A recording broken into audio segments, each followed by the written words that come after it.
Hello class, today we're going to cover how to conduct a hypothesis test of a claim about a population proportion. To do that, we're going to look in section 8.2 at number 1. In a study of the accuracy of fast food drive-through orders, one restaurant had 29 orders that were not accurate among 298 orders observed. Use a 0.05 significance level to test the claim that the rate of inaccurate orders is equal to 10%. Does the accuracy rate appear to be acceptable? So starting off, we need our hypothesis. The hypothesis will have the null, which is h naught, h little 0 beside it. The alternative for the h little 1. The null always has an equal sign. So we're going to say the proportion, or p, is equal to that 10%, is equal to 0.1. Since we're testing the claim that they're equal, the alternative would be that they're not equal to. So that's why we have that not equal to sign there. Once we have the hypothesis, we move on to the test statistic. Just like any test statistic, to start off, we need the formula. This formula is z equals p hat minus p all over square root of pq over n. Next, let's go ahead and identify which each one of these are. So p hat is equal to x over n, x is equal to 29, n is equal to 298. Next, let's find p. P is what the hypothesis gives us. We assume the null is true, so p is 0.1. Q is the opposite of p, so Q equals 1 minus p, which is 1 minus 0.1, which is 0.9. N is my sample size, so n would be equal to 298. Now that I have all these values, I can plug them into the formula. So for p hat, we have 29 over 298 minus p, which is 0.1, all over the square root of p is 0.1 times q, which is 0.9, all over n, which was 298.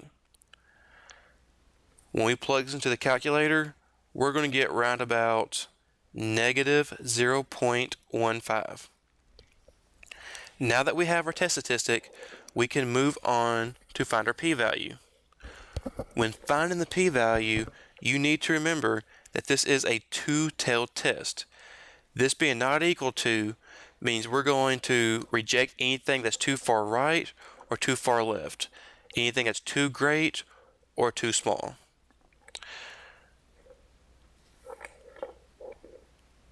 Now, when doing the p-value for a two-tailed test, we start off by finding the area in one of these tails.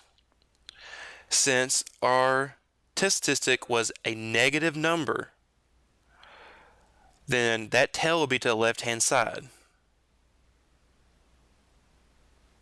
So we're going to be looking for the area to the left of z equals negative 0.15.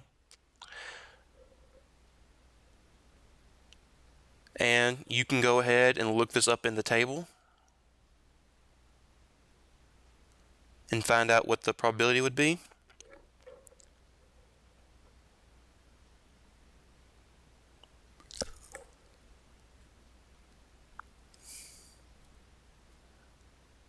And we get 0.4404. All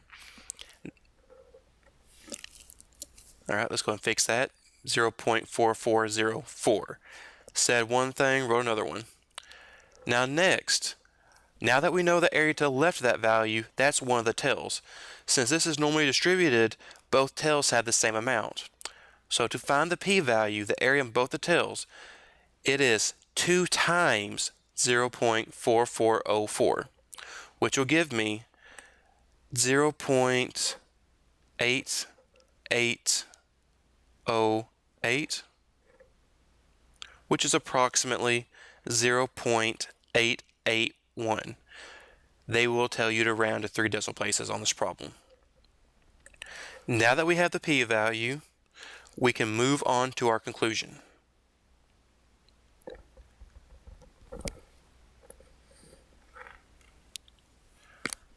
For this conclusion, we know that our p-value is equal to 0.881. We found that on the previous screen. In the reading, it tells us that my significance level, or my alpha, those are the same thing, is 0.05. So I'm going to write 0.05 equals alpha. Hopefully we can all agree that 0.881 is bigger than 0.05. And if p-value is greater than alpha, we will fail to reject H0. We fail to reject the null hypothesis. If you have any questions how I got any of these values, how we read that table, please contact me through course messaging or feel free to ask a question in the discussion board.